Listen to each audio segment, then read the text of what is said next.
In previous research, I highlighted the effects of a toxic work culture in Amazon's fulfillment centers, which are primarily injury and turnover rates at double the industry standard. They have a culture that devalues the worker, limits their voice and agency, lacks opportunity for upward mobility, and proper physical and psychological safety measures. This is evidenced in policies like its phone ban, which prohibits employees from using their phones and goes as far as disabling cellular connectivity as a means to enforce it. This means that employees are unable to reach or be reached by loved ones in weather emergencies, and unfortunately led to catastrophic and deadly consequences in Edwardsville, Illinois. In this presentation, I will explore Amazon's entrenched values, how those values are antithetical to the post-pandemic worker and consumer, who both emerged with the onset of the pandemic and the backdrop of the racial reckoning of 2020, are generally younger, more diverse, and value-driven, and express their value misalignments through unionization efforts or by leaving the workforce, as seen in the Great Resignation. I will also highlight the importance of understanding and appealing to those values in order to attract and retain the post-pandemic worker and consumer. The post-pandemic worker is best personified by Christian Smalls, a former fulfillment center worker. Smalls worked at what is called JFK 8 in New York, Staten Island, where the majority of workers are Black or Latino. In addition, Black associates are 50% more likely to be fired than their white counterparts at this specific fulfillment center. Smalls was fired in 2020 after leading a small protest over the lack of pandemic protections, as seen in Figure 3. In leaked notes, it was revealed that a company lawyer referred to Smalls as not smart or articulate. Smalls, however, led the very first successful unionization effort of any Amazon facility. Amazon's response to Smalls and the other employees' concerns was an initial smear campaign against him, followed by anti-union tactics, including signage, mandatory meetings, and consultants who called Black organizers thugs.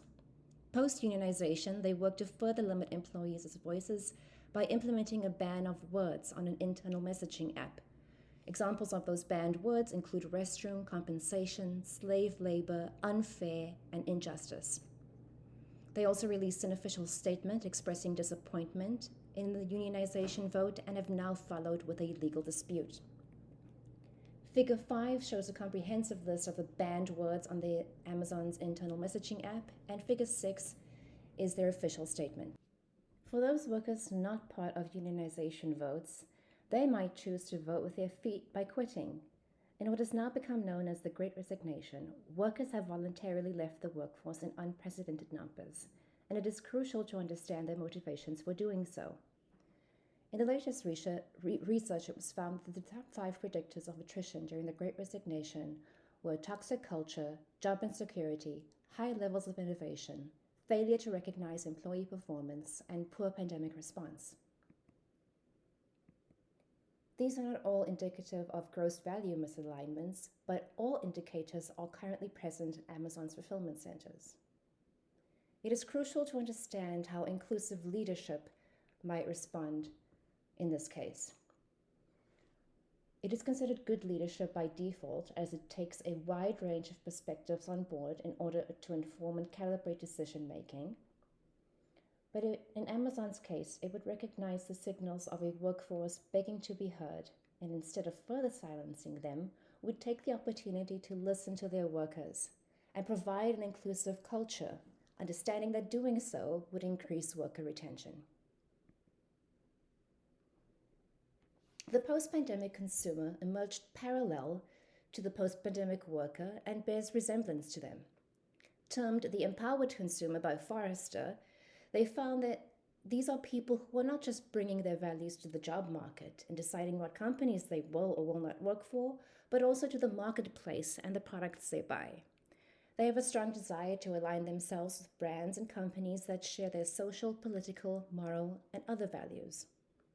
They also use social media frequently to help amplify or create movements, for example, in donations to campaigns or causes, as is the case in the Amazon Union campaign, where all funds were raised exclusively on GoFundMe, but also through liking and sharing content or following change makers online or through following hashtags. Or in the case of Starbucks, where consumers have placed orders online with the names Union or Union Yes to show support for the unionization movement, as indicated in Figure 7. While Amazon has long enjoyed high customer loyalty as it strives to be Earth's most customer-centric company, brand loyalty is not a given. Its customer base is largely unaware of the cost of its satisfaction, which is that it has racially discriminatory practices and broader negative impacts on communities and industries at large. An increase in customer awareness is very likely to lead to the realization of value misalignment.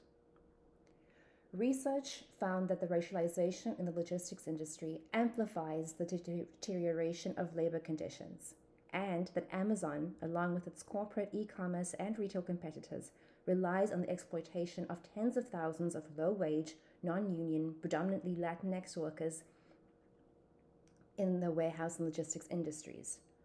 While this specific research was conducted in Southern California, the latest data confirms that nationally fulfillment center workers are predominantly Black and Latino compared to their corporate counterparts who are predominantly white and Asian. And therefore one can deduce that Amazon is in fact exploiting workers of color on a national level. In addition to its racially discriminatory practices, Amazon also has had profound negative impacts on communities and industries at large. These were outlined in an extensive report by the Institute for Local Self-Reliance, titled Amazon's Stronghold: How the Company's Tightening Grip is Stifling Competition. It found that, among other things, Amazon is causing more job losses than gains, its workers earn 15% less than the prevailing wage for comparable work, and that the company is exacerbating racial inequality by squeezing the working people who make their business so successful and delivering enormous wealth to its top, mostly white and mostly male executives and shareholders. By controlling critical infrastructure, Amazon both competes with and sets the terms by which other companies can reach the market, concentrating power in ways that endanger competition, community life, and democracy. It has led to the sharp decline of new business formation, which caused stunting job creation, as well as worsening income inequality. It has used its capacity to crush upstart competitors, and while they lose money on Prime, its purpose is to change people's mentality so they do not shop around. Indeed, 55% of online shoppers now bypass search engines entirely and start directly on Amazon's site. It has also forced online retailers to either remain independent or become a third-party seller, forfeiting much of their knowledge, revenue, and autonomy to their most powerful competitor. Of the above-mentioned 79-page report, one of the most noteworthy passages is the following.